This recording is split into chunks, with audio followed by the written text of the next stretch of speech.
Okay, one specific feature you always find is this so-called line of identity, which is very easy. If I equal j, you compare 2 times the same, you compare one point with itself, then the distance is 0, and by this you have a recurrence by definition. So you always have this diagonal.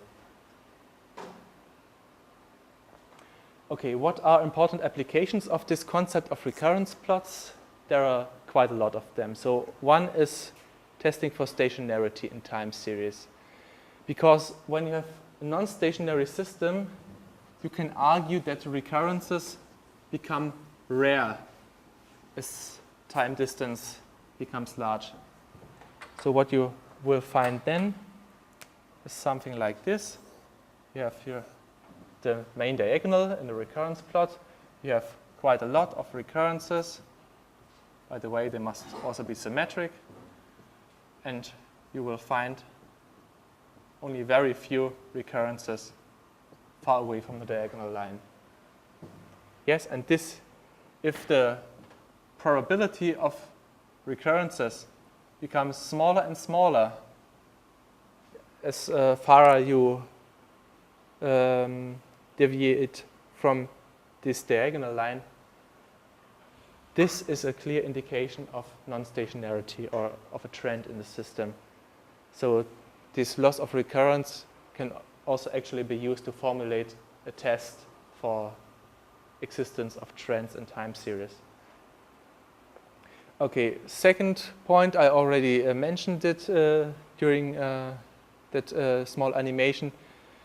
We can have can do a statistical evaluation of the distribution of diagonal structures in a recurrence plot. And not only diagonal structures, we can also do this for vertical structures, by the way.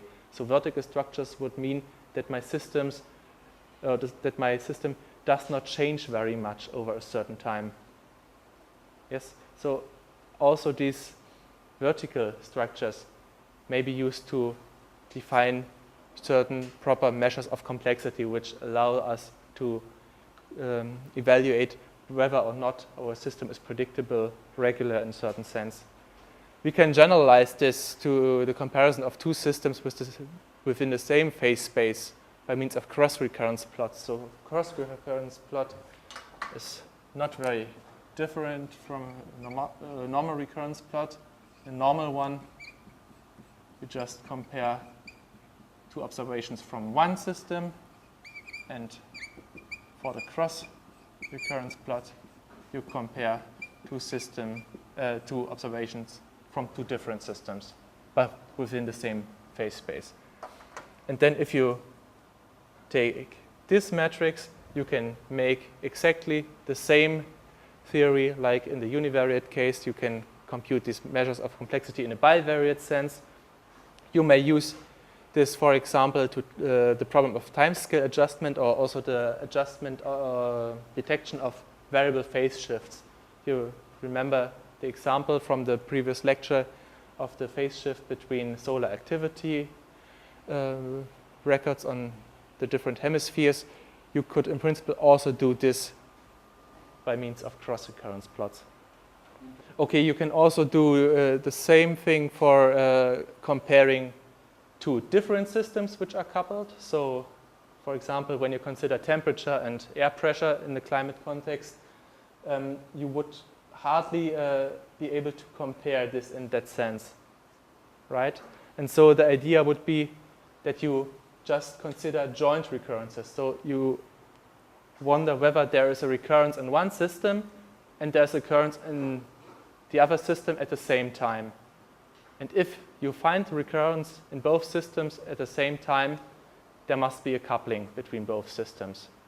And that's the idea, and you can use this to develop tests for phase and generalized synchronization, for estimating the coupling strengths and direction, but this is really work in progress by some of my colleagues. So I think it has been published in 2007, but it's still going on. Okay.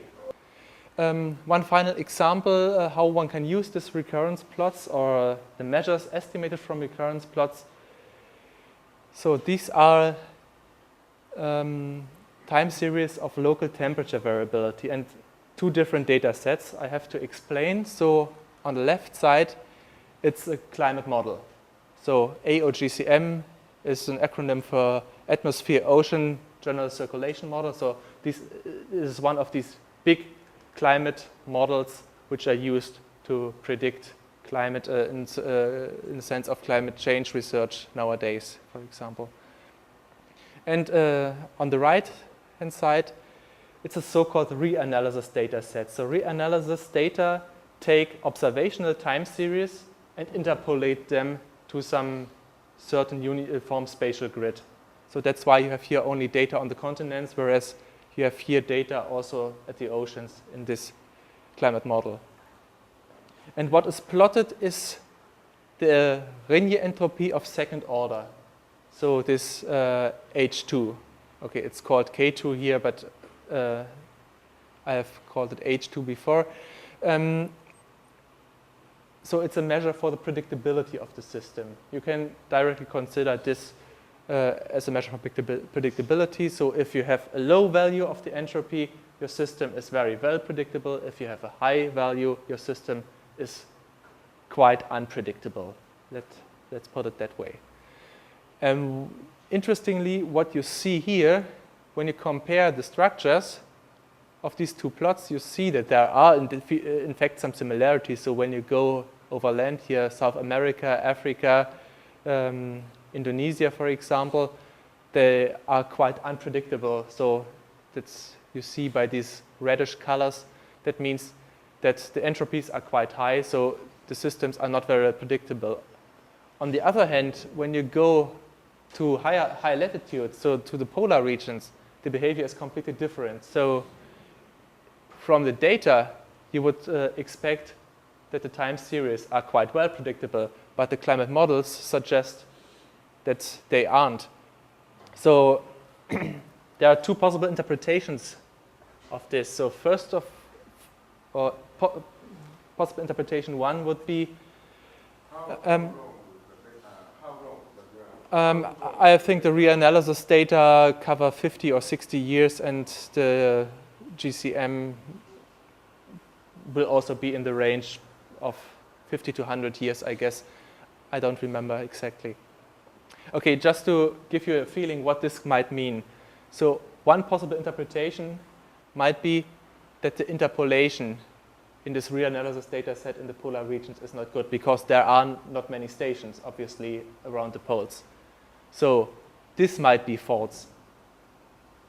One possibility. Second possibility, on the other hand, would be, yeah, maybe we don't understand the dynamics of the climate in polar regions very well, so maybe our model is wrong and the reanalysis is right.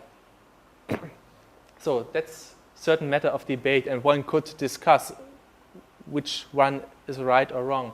So either the reanalysis techniques are not as good as they should be, or the models are not able to capture the whole nonlinearity of the variation in the system.